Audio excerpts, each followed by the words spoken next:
인도도 사실은 중국과 같이 아주 큰 나라이기 때문에 우리가 소위 말하는 그 대륙의 기질이랄까 이런 것들이 외교 안보적 측면에도 있습니다. 그래서 성급하게 결정을 하기보다는 내가 최선의 선택을 할 수 없으면 그 결정을 뒤로 미룬다고 하는 측면이 많고요.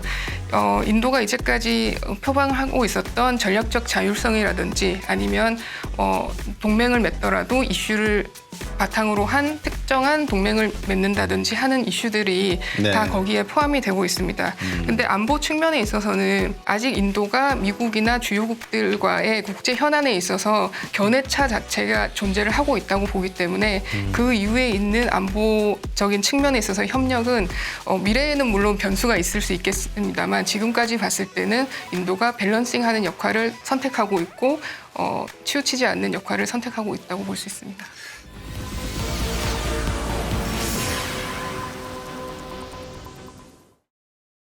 안녕하십니까. 연합뉴스 경제TV의 곽수중의 경제프리즘입니다.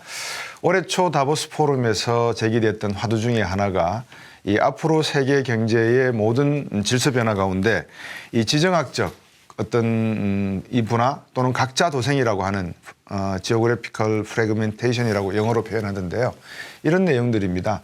그러다 보니까 미중 간의 갈등의 여파가 베트남과 동남아시아로까지 확대가 되고 또 동남아시아로 확대가 되다 보니까 인도까지 포함하는 이 소위 말해서 미중 갈등의 경계선이 상당히 넓어지는 인도태평양 전선으로 확대되는 그런 모습입니다. 이 시장경제 체제가 보호무역주의로 돌아가고 있고요. 미국도 한미 정상회담에서 밝혔듯이 IRA 법안이라든지 칩스 법안 같은 것으로 좀 더 국내 제조업 경쟁력을 강화하는 방향으로 가는 그런 모습입니다. 이러다 보니까 이 중국에 진출해 있던 많은 외국계 기업들이 다른 대체 국가를 찾고 있는 그런 모습인데 그중에서 가장 눈에 띄는 국가가 바로 이 인도라고 하는 국가인 것 같습니다. 그래서 오늘은 인도에 대해서 우리가 조금 더 관심 있게 살펴볼 필요가 있다. 2주 전에 월스트리트저널도 인도에 대해서 특집 기사를 낸 적이 있습니다만 인도 경제는 어떠한 경제적 성격을 가지고 있는지 귀한 두 분 모시고 말씀 나눠보겠습니다.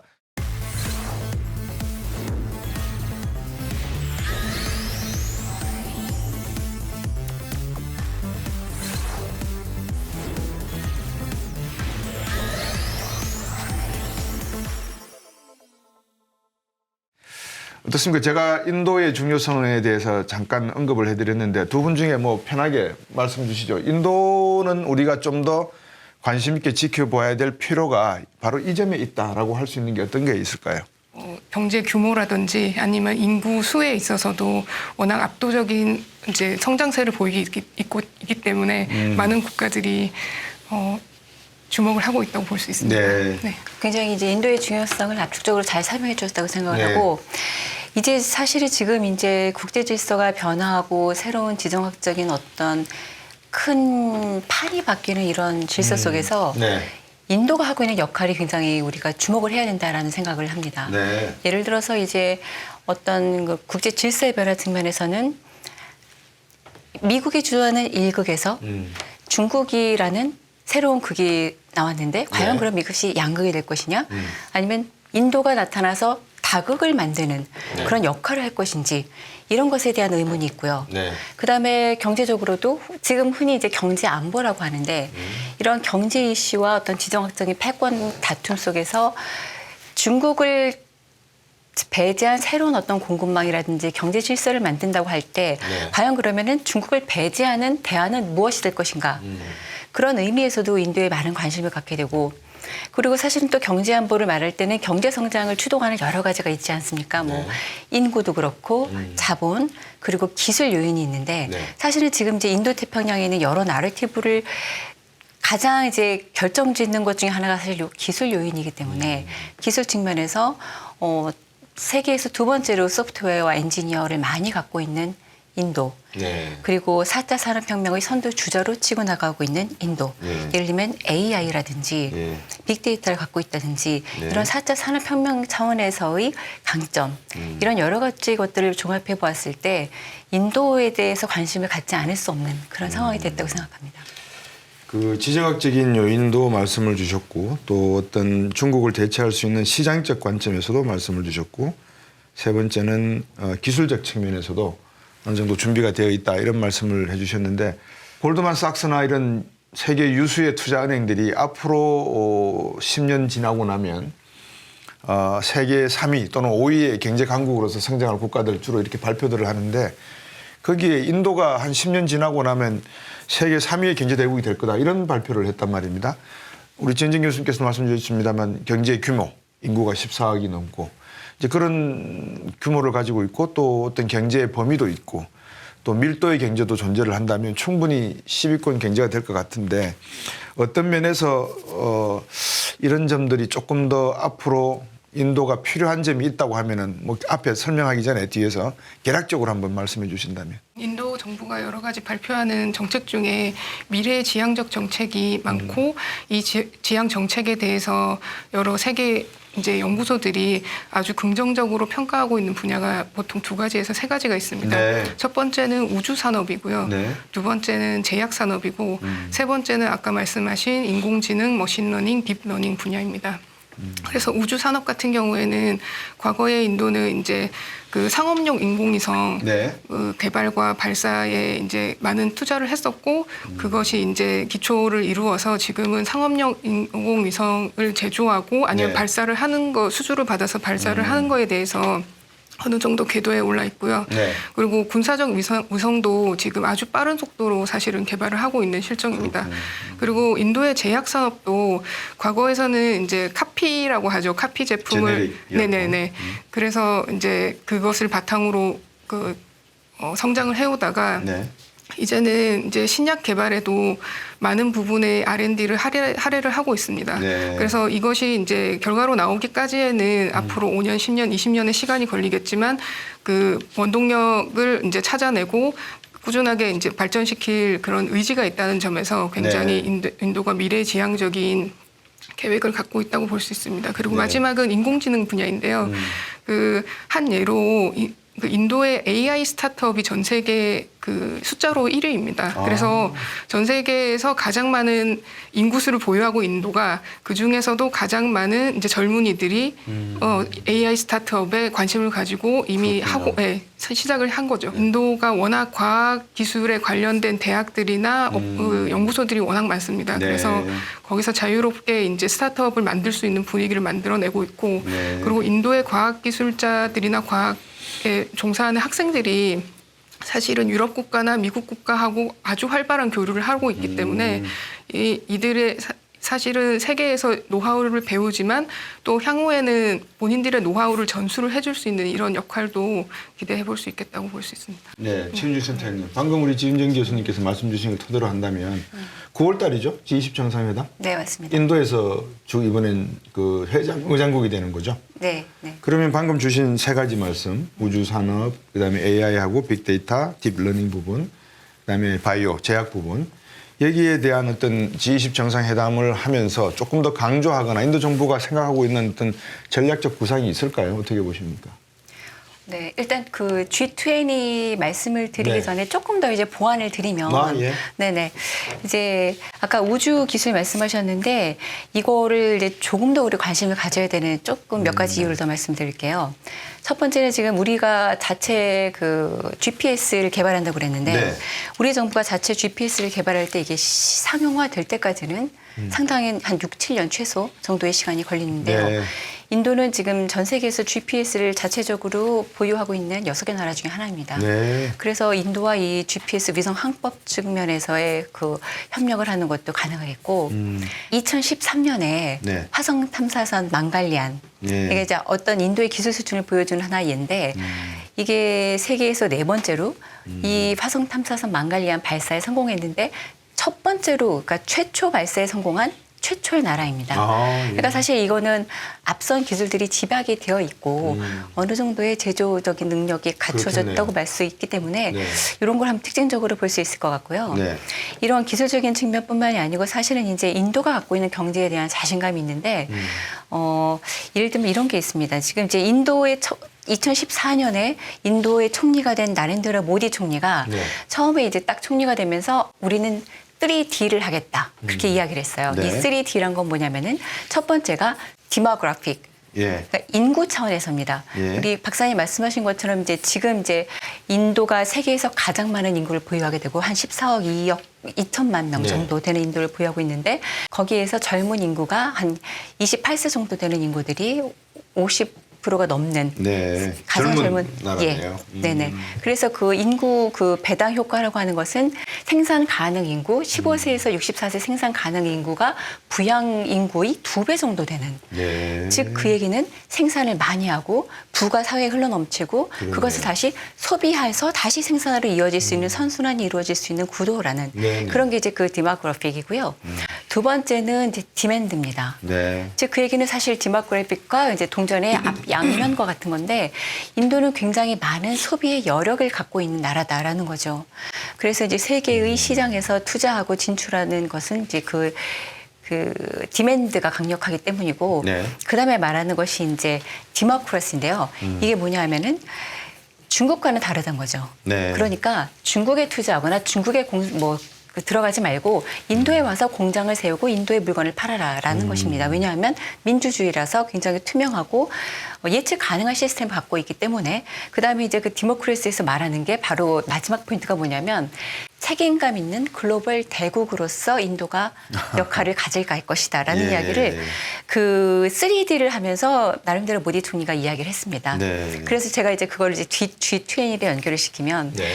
이제 우리 박사님이 지적해 주신 것처럼 인도가 지금 글로벌 차원에서 인도의 역할이 그 어느 때보다도 지금 위상이 높아지고 있고 네. 많은 역할을 스스로 자임을 하고 외부의 파트너들이 기대를 하고 그러고 있는데 그게 이제 보여주는 직접적인 여러 가지 연출되는 장면들이 있겠죠. 예를 들면은 올해 인도는 G20 의장국이기도 하지만 SCO 정상회의를 개최하는 의장국이기도 합니다. 네. 근데 아시겠지만 G20는 서방을 중심으로 SCO는 비서방을 중심으로 그렇죠. 예. 그래서 그런 것들 모두 다 불러서 정상회의를 하는 그런 인도의 힘 그런 거를 보여주는 거고 또 글로벌 경제 대국이 되겠다고 하면서 사실은 그래서 G20이 이번에 의제로 가지고 가는 것 중에 하나가 네. 글로벌 사우스를 대변해서 발전해서 소화되지 않도록 글로벌 사우스의 목소리를 대변하는 어떤 맏형과 같은 나라로서의 인도의 모습을 보여주는 것입니다. 네. 그래서 지현정 박사님 말씀하신 대로 각종 신흥 기술에 대한 얘기도 하고요. 그다음에 동시에 기후변화, 백신 마이트라고 해서 백신 우정 이렇게 해서 인도 정부가 강력하게 밀고 있는 백신 디플로머시가 있는데 네. 그것도 여기를 통해서 구현하겠다고 하고 네. 그래서 G20의 통상 한 100여 개가 넘는 워킹그룹을 운영하게 되는데 네. 인도가 한 11개 정도 이 중에 새로 추가한 워킹그룹이 바로 이 신흥기술, 백신 이런 부분이 되는 것입니다. 네. 그래서 G20의 의장국이 되는 것도 그 자체로 의미가 있고 대단하지만 G20의 지경과 의제를 넓히는 이런 역할을 한 것으로 볼 수 있습니다. 네. 보통 이렇게 이제 지경과 의제를 넓히는 역할을 한다는 건 그만큼 말씀 주신 대로 앞으로의 글로벌 질서에 있어서 책임 있는 일원으로서 권리와 의무를 당당히 주장을 하겠다. 라는 것이고 그거를 통해서 결국은 신뢰관계를 쌓아가겠다. 아마 이거는 중국에 대놓고 일종의 하나의 그 뭐라 그럴까요? 우리는 이렇게 할 거야. 너희들 잘해봐. 뭐 이런 경고라 할까요? 경쟁적인 어떤 메시지 같은데 방금 우리 최윤정 센터님께서 말씀 주신 3D 데모그래픽 그다음에 디맨드 데모크라시 이 3D를 강조를 한다는 거는 이 세 가지 점을 어떻게 놓고 보면 인도의 미래 경제 성장의 가장 중요한 핵심 요소다 이렇게 지적을 해도 될까요, 지 교수님? 이 3D 전략은 사실 앞으로 인도가 어떤 밸류를 가지고 갈 것인가, 어떤 네. 가치를 추구할 것인가를 사실 천명한 거라고 볼 수 있습니다. 그래서 인도가 다른 나라들과 달리 어떤 특징을 가지고 이 특징을 원동력으로 해서 우리가 이 가치를 전 세계와 공유하겠다는 것을 말씀을 드린 거고요. 네.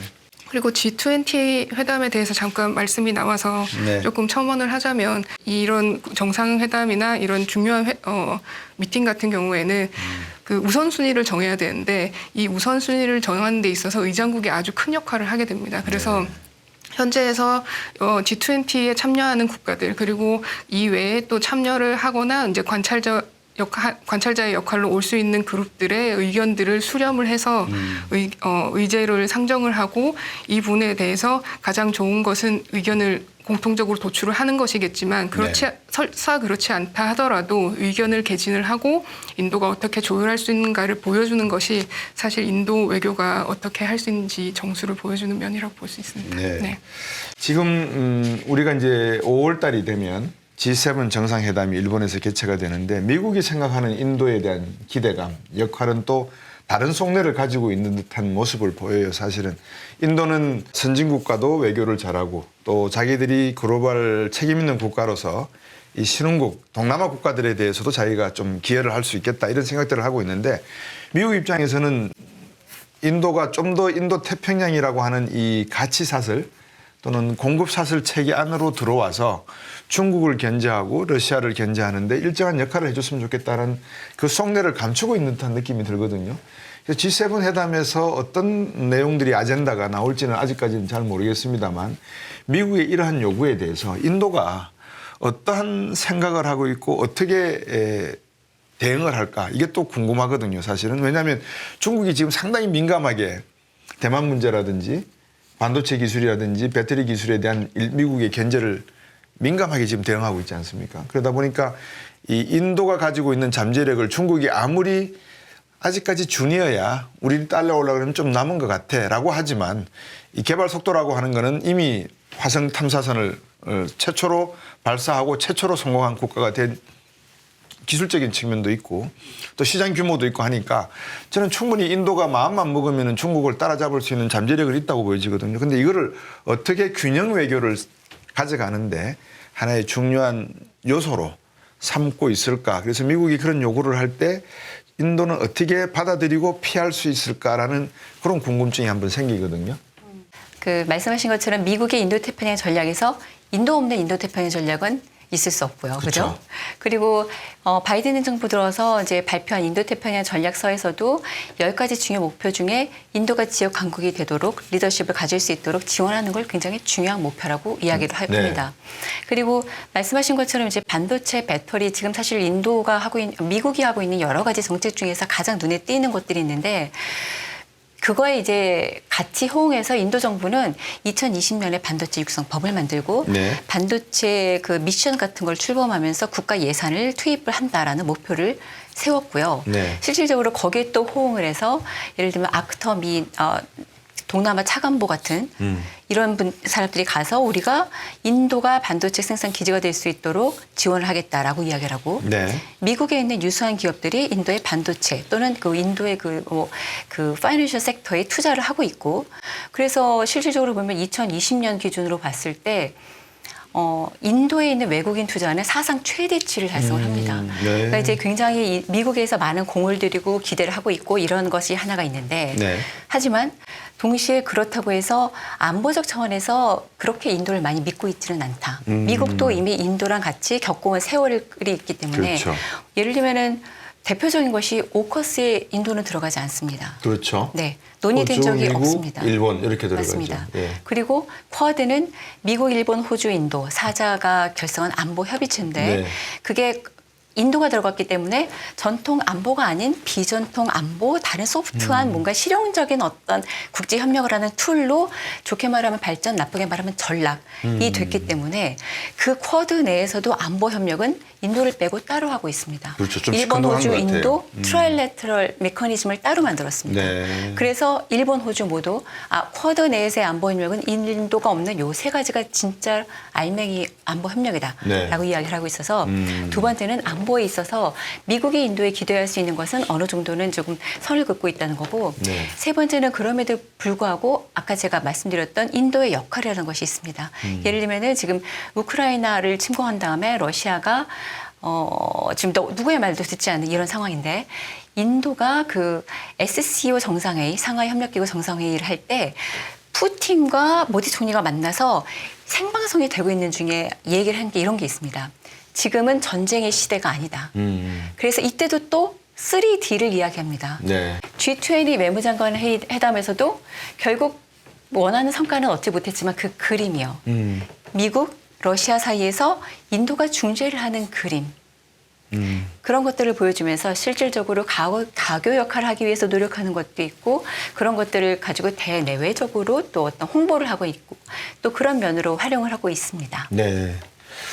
이런 세계 질서의 재편에서 인도가 노리고 있는 거는 경제적인 측면, 정치적인 측면, 군사 안보적인 측면 세 가지 점에서 놓고 봤을 때 말씀하시기 편하신 걸로 한번 설명을 한번 주시죠. 네, 아까 이제 최 센터장님께서 말씀하신 거랑 이제 질문에서 보면은 인도가 현재 가지고 있는 그 외교의 위치, 그 외교의 역량에 대해서 사실은 말씀을 나누고 있는 건데요. 네.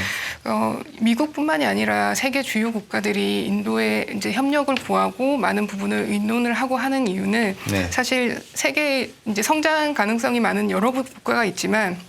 인도가 국제 여론을 환기시키는 데는 아주 탁월한 위치에 지금 올라 있기 때문에 이 외교 무대에 있어서 인도의 역량이 그 어느 때보다 커진 시점입니다. 그래서 네.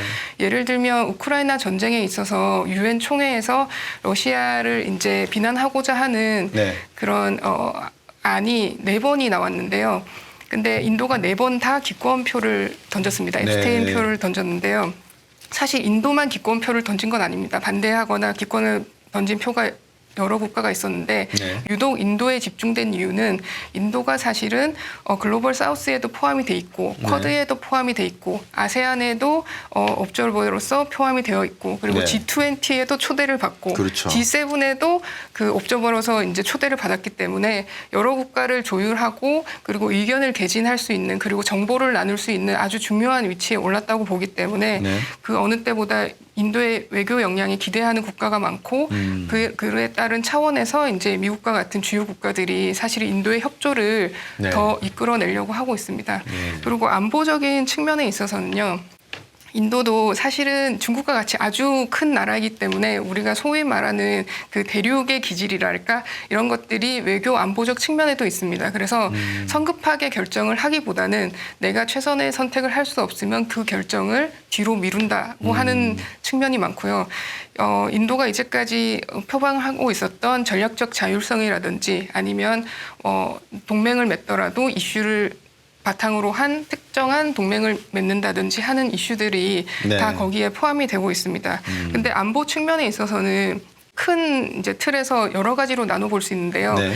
아주 큰 틀에서는 국제 정세에 대해서 서로 간의 현안에 대해서 시각을 나누고 공통 이익을 가지는 것만으로도 안보 협력을 이제 초석을 다졌다고도 볼 수 있고요. 네. 아주 작은 이제 좁은 의미에서는 국방협력, 군사협력, 방산협력까지 나아갈 수 있습니다. 그런데 이런 측면에 있어서는 아직 인도가 미국이나 주요국들과의 국제 현안에 있어서 견해차 자체가 존재를 하고 있다고 보기 때문에 그 이후에 있는 안보적인 측면에 있어서 협력은 미래에는 물론 변수가 있을 수 있겠습니다만 지금까지 봤을 때는 인도가 밸런싱하는 역할을 선택하고 있고 치우치지 않는 역할을 선택하고 있다고 볼 수 있습니다. 인도는 이런 장점과 이런 단점을 가지고 있어서 중국이 가지고 있지 못하는 이거를 가지고 미국과 딜을 하고 러시아와 딜을 하고 있는 것 같다. 전국적으로 중국도 필요하다면 손을 잡겠지만 인도가 진정으로 원하는 거는 어떤 것인 것 같다. 뭐 그렇게 설명을 주시면 어떨까 싶거든요. 사실은 강대국이 되기 위해서는 외교적 역량, 경제적 역량, 안보, 군사적 역량이 삼박자가 맞아 떨어져야 되는데 이제 인도의 미래를 점쳤을 때 네. 가장 인도가 가지는 한계점이 아닌가라고 하는 것이 사실은 군사 안보적 측면입니다. 그래서 군사 안보적으로 인도가 힘을 기른다 하더라도 기존의 인도의 외교 정책을 봤을 때는 이 힘을 행사하는 횟수가 다른 강대국들에 비해서는 굉장히 현저하기 때문에 설사 힘을 갖는다 하더라도 동맹국을 만들 가능성이 적고 동맹국을 만들 가능성이 적다는 것은 어떤 블록을 형성하기에 힘들 수 있다는 점이죠. 네. 그리고 이제 1990년대 이후에 중국의 부상이 이제 미국 학계, 한국 학회에서 많이 논의되기 시작됐을 때 하나 이제 나왔던 단어 중에 하나가 중국 위협론입니다. 네. 근데 중국 위협론이 그때 설득력이 있었던 이유 중에 하나는 이제 학계뿐만이 아니라 일반 대중들에게도 설득력이 있었던 이유는 중국이 군사적으로 군사적 사용을 할 수도 있다는 것을 중국의 주변 국가들이 경험적으로 알고 있죠. 역사적으로 알고 있기 때문에 사실은 여러 가지 이론이 받침이 돼서 이런 그 공동적인 인식이 이제 네. 그 공유가 됐습니다만 실질적으로 이거에 비해서 인도가 강대국이 되기에는 그런 경험적 공유가 작고 인도를 얘기할 때는 사실 러닝 커브에 있다고 얘기를 하거든요. 네. 인도도 스스로 학습하는 위치에 있기 때문에 인도가 세계 질서에 있어서 어떤 강대국의 위치에 만약에 차지를 했을 때 어떤 식으로 질서를 만들고 변화를 시킬 거에지에 대해서는 사실 다른 국가에 비해서는 데이터가 없습니다. 네. 그래서 이런 점에 있어서 많은 분들이 사실은 의문을 표하시고 앞으로 인도가 어떤 길을 나아갈 것인가에 대해서 더 이제 귀를 기울이는 편이 있고요. 네. 중국 같은 경우에는 이제 예전에 중국 위협론이 계속 부상을 하고 설득력이 있었고 이에 대해서 중국 정부에서 이 이론을 타파하기 위해서 사실 네. 여러 외교적인 노력을 했는데요. 외교적인 노력이 어떤 성공을 거두기도 했고 실패로 거두기도 했지만 최근에 있었던 사우디아라비아와 이란의 화해 협의를 사실 네. 중국이 이끌어냈죠. 네. 그래서 이제 중국이 더 이상 위협 국가가 아니고 이제 외교적 역량이 충분한 국가, 다른 지역에서도 밸런싱을 할 수 있는 국가로 발돋움했다는 것이고요. 또 하나는 이제 아프가니스탄에서 국내 사정이 사실은 굉장히 불안정하다고 하고 있습니다. 그래서 네. 아프가니스탄 사태에 대해서 여러 국가들이 이제 모여서 논의를 하고 있는데 그 논의를 하고 있는 소다자 협의체 중에 하나가 러시아, 인도, 중국의 협의체입니다. 네. 그래서 남아시아 지역 안정을 위해서 세 개 국가가 이제 한 자리에 모여서 논의를 하고 있는데요. 여기서도 중국이 사실은 지역 내 안정을 목표로 여러 가지 이제 제안을 하고 있는 것으로 나와 있고요. 그래서 중국에서 보충적으로 부가적으로 지속적으로 노력하고 있는 측면은 중국 역시 군사적인 뭐 행동뿐만이 아니라 외교적으로 강제적인 노력을 하고 있다는 것을 아주 적극적으로 어필을 하고 있죠. 그래서 네. 중국에서도 이제 이제까지 모자랐던 점에 대해서 이제 보충을 하려고 하고 있고 네. 인도는 이제 앞으로 군사적으로 이제 안보적으로 어떤 역할을 취하고 포지션을 취하고 이제 전략을 취할지는 앞으로 조금 더 지켜봐야 될 숙제라고 보입니다. 네. 네. 국방 쪽 그 지적해 주셨는데 굉장히 저는 타당한 지적이라고 생각을 해요. 네. 예를 들면 수치로만 보면 우리가 현혹되기 쉬운데 왜냐하면 국방 예산으로 따지면 전 세계에서 세 번째로 많은 국방 예산을 투입을 하고 그다음에 국방력이라고 하는 거기서도 인도는 4위거든요. 네. 그리고 핵 보유국이고. 그렇죠. 그래서 그렇게 보면은 국방에서의 인도의 역할이 굉장히 클 수 있다라고 생각할 수 있지만 말씀하신 대로 인도는 내면을 들여다보면 그렇지 않은 부분들이 많고요. 그다음에 군의 현대화 같은 것도 좀 시급하고 그렇죠. 예를 들면 지금 이제 러시아랑 끊지 못하는 몇 가지 이유가 있지만 그중에 가장 실질적인 이유는 인도가 쓰고 있는 무기의 70에서 많게는 85%가 러시아 및 구소련 국가들로부터 수입을 해왔고 수입한 것뿐만이 아니고 무기가 수십 년간 쓰면서 노후화됐으니까 부품 교체하고 그다음에 사람들이랑 같이 뭔가 훈련해서 상호 운용성을 갖고 가야 되기 때문에 러시아랑 관계를 쉽사리 끊지 못하는 것이 있는데 그 이야기는 뭐냐면 앞으로 인도가 무기 조달을 하기가 굉장히 어렵고 조달처를 다각화해야 되고 하루아침에 바꿀 수 없기 때문에 이 무기 체계를 운용하기 위해서는 상당 기간 러시아와 관계를 가질 수밖에 없고 그래서 여러 가지 사실은 취약점이 많습니다. 군사적으로는. 네. 그리고 이제 외교적으로 봤을 때도 굉장히 타당하신 지역인데 조금 더 설명을 드리면 인도의 외교는 사실 그동안 인도가 대국 외교를 한 적은 없습니다. 인도의 외교에는 늘 첫 번째 목표는 주변국 외교예요. 그다음에 인도의 보통 위협이 내륙으로부터 온다. 이 내륙이라 하면 주로 중국이고요. 그다음에 이제 파키스탄 이 정도가 되는 건데요. 그렇기 때문에 늘 이제 육군을 육성하고 이 내륙 국경 지역에서의 어떤 그런 안보 태세 같은 것들을 굉장히 강조했는데 모디 총리가 들어오면서부터 처음 이제 발표한 게 해양 안보 전략을 처음 발표합니다. 2014년에. 그래서 이제 어떤 인도의 이제 외교를 드디어 대륙에서 해양으로 이제 시선을 돌리는 어떤 전환점이 됐고요. 그래서 그렇게 보면은 어떤 그 글로벌한 시각을 가졌다고 보기도 어렵고 주변국을 넘은 어떤 다른 외교를 했다고 보기도 참 어려운 것이 인도의 외교적 히스토리입니다. 예, 그래서 지금 하겠다는 것들이 예를 들면은 뭐 멀타이 얼라인먼트 이런 얘기를 하고 굉장히 적극적으로 막 뻗치고 있지만 그것이 인도 입장에서 말한 대로 굉장히 새로운 시도입니다. 인도 입장에서도. 네.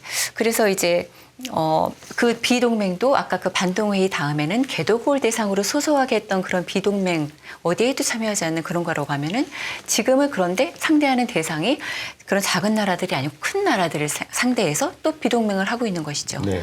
네, 그렇게 해서 이렇게 해서 발전하고 있는 그런 이제 그 모습을 인도가 보이고 있어서 네.